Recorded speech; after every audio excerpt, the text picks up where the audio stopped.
আমি আজকে একটা মজাদার জলপাইয়ের আচার বানানোর রেসিপি দেখাবো। আর দেখেন কতটা একটা লোভনীয় জলপাইয়ের আচার, এটা দেখলে কিন্তু যে কারো খেতে মন চাইবে।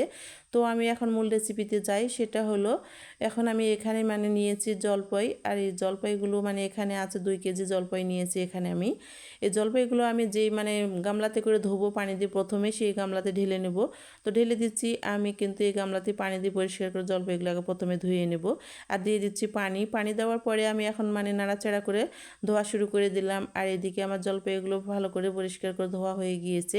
এখন যেই পাতিলে আমি জলপাইটা সিদ্ধ করব সেই পাতিলে এখন দিয়ে দেবো।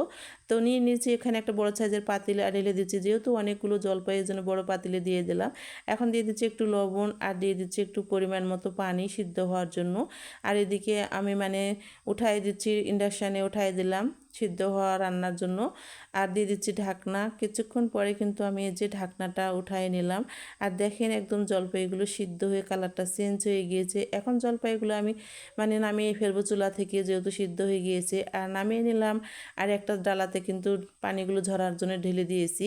এখন আমি মূল আচার বানানোর রেসিপিতে যাব। সেটা হলো, যেই পাতিলে আমি আচারটা রান্না করব সেই পাতিলটা উঠিয়ে দিয়েছি।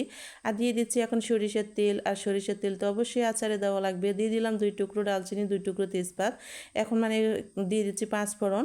তো 5 ফোড়ন দেওয়ার পরে একটু নাড়াচাড়া করে নিচ্ছি। আর নাড়াচাড়া করার পরে আমি যে জলপাইগুলো সিদ্ধ করে রাখছি সেগুলো এখন দিয়ে দেবো। তো এই যে এখন আমি ঢেলে দিচ্ছি সবগুলো জলপাই, কিন্তু এভাবে আমি ঢেলে দিলাম। ঢেলে দেওয়ার পরে কিন্তু এখন আমি কষাই নিচ্ছি। একটু কষানোর পরে এখন দিয়ে দিচ্ছি পরিমাণ মতো লবণ আর দিয়ে দিচ্ছি একটু লাল মরিচের গুঁড়া। তো লাল মরিচের গুঁড়া দিয়ে দিলাম। দেওয়ার পরে এখন একটু আমি কষানো শুরু করে দিলাম। কষানোর পরে এখন দিয়ে দিচ্ছি মাপ মতো চিনি দিয়ে দেবো। আর যেহেতু জলপাইগুলো অনেক টক, এর জন্য চিনির পরিমাণটা বেশি দেওয়া লাগবে। যারা একদম টক খেতে পারেন না তারা চিনির পরিমাণ বাড়িয়ে দিবেন। আর যারা টক খেতে পারেন তারা চিনির পরিমাণ কমিয়ে দিবেন। কিন্তু আমি কিন্তু একদম টক খেতে পারি না, এই জন্য অনেকগুলো চিনি দিয়েছি। আর এখন আচারটা কিন্তু নাড়াচাড়া করে রান্না করা শুরু করে দিলাম। আর দেখেন আচার থেকে কতগুলো পানি বের হয়েছে। আর এই পানিগুলো একদম কতগুলো পাতলা হয়ে পানি বের হয়েছে। এগুলো জাল করতে করতে ঘনাক্ত করে নিতে হবে। এদিকে আমি জাল করতে করতে একদম আঠালো ঘনাক্ত হয়ে আচারের যেটা কালার সেটা চলে আসছে। আর আচারটাও আমার রান্না হওয়ার পর্যায়ে চলে আসছে। এদিকে আমি দিয়ে দিচ্ছি আচারে যেটা মশলা ভাজার গুঁড়া, সেটা দিয়ে দিলাম ছড়িয়ে। দেওয়ার পরে কিন্তু এই মশলার গুঁড়ার সঙ্গে আবারও আচারগুলো নাড়াচাড়া করে কষিয়ে নিচ্ছি। আর এখন আমার আচারটা একদম পারফেক্টলিভাবে রেডি হয়ে গিয়েছে রান্না করা। এখন আমি উঠাই নিচ্ছি পাতিল থেকে, যে প্লেটে আচারগুলো রাখবো সেই প্লেটে উঠাই নিচ্ছি। আর সবগুলো আচার আমি এই যে পাতিল থেকে উঠাই নিলাম। আর কতটা দেখতে লোভনীয় আমার এই মজাদার জলপাইয়ের আচারটা বানানো একদম রেডি হয়ে গিয়েছে।